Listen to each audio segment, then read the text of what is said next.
All right, welcome to this edition of the Sun through Signs, through Astrology Signs video.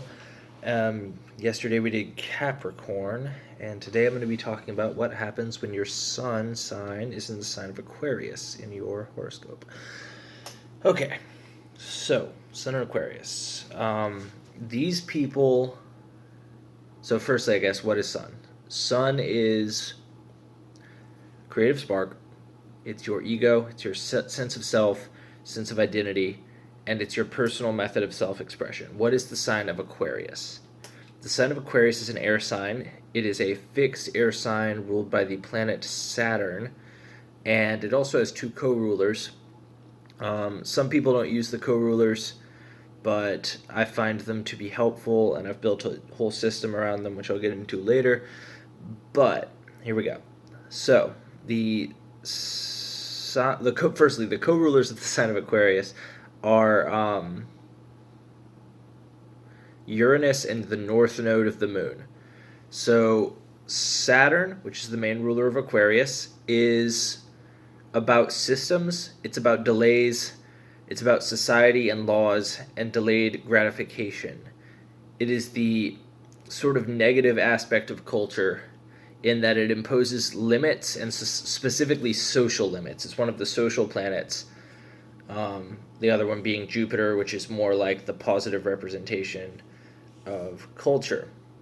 So Saturn by itself is a very negative planet.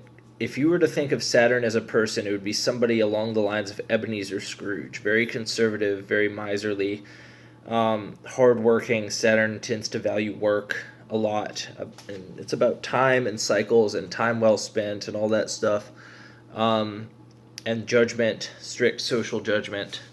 But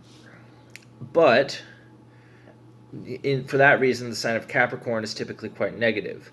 However, the sign of Aquarius, due to the co-rulers and the fact that it's a positive sign, positive element, air and fire are positive elements, water and earth are negative elements.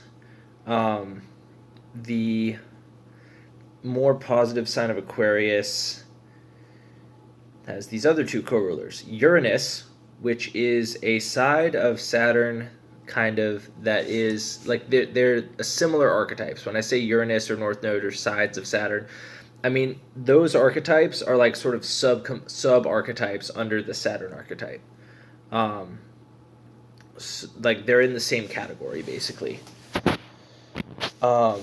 So, the Uranus is about science, and it's about adding to systems. So if Saturn is the system, and is the rules, and is the tradition, and is the work, Uranus is a way of looking at the work that is more productive, that is more intelligent, that it gets more done in less time. So it's, instead of Saturn, which is just like, all right, we just got to do the work for this amount of time and then punch the clock and go home, the Uranus archetype says, well, like, okay, but what if we did this and then we only had to work half as much and we got the same amount done?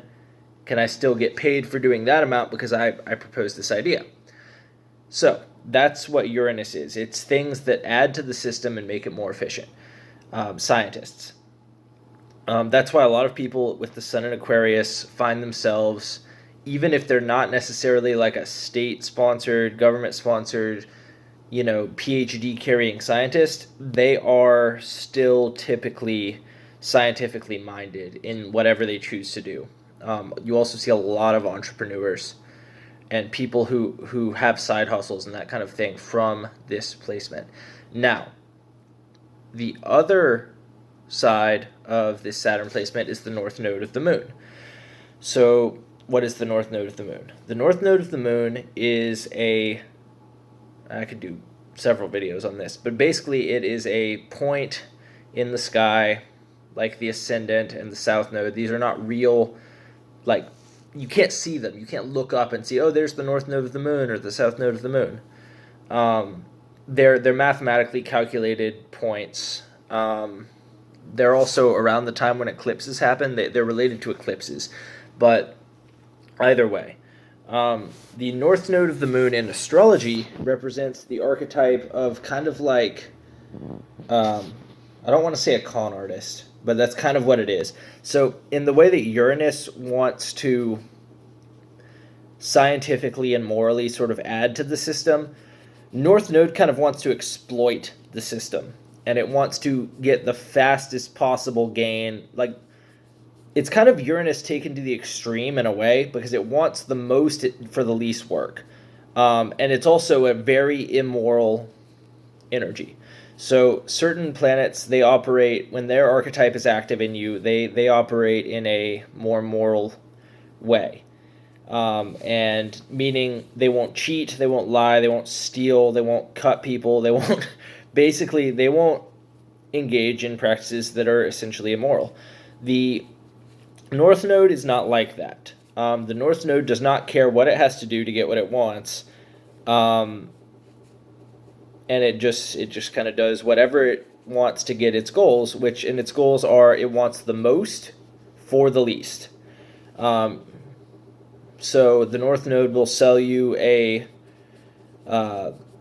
will paint a car, sell it to you at triple price, and then it breaks down halfway down the road. It's kind of a very superficial energy. So putting all these three things together, Saturn, Uranus, North Node, and then Sun energies all in the same place, what do you get? Well, basically you get a person who likes to revolutionize systems, who likes to reform systems, who likes to change systems. They see the system, and instead of just feeling compelled to go with it, they feel compelled to scientifically add and edit the system.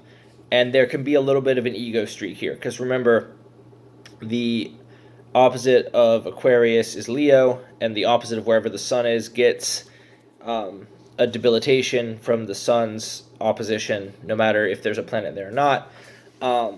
So what kind of happens with these people is that their reputation can suffer, but they're very intelligent and they tend to get what they want. And what they really want is recognition. So if Leo is an artist, Aquarius kind of represents the recognition that the artist seeks. But when the sun's here, these people they lose a sense of like a certain amount of morality, and they have this kind of I want it all mentality. And a lot of that can come from anxiety, because Saturn is a planet of anxiety and delays still, and Saturn is the main ruler of this sign.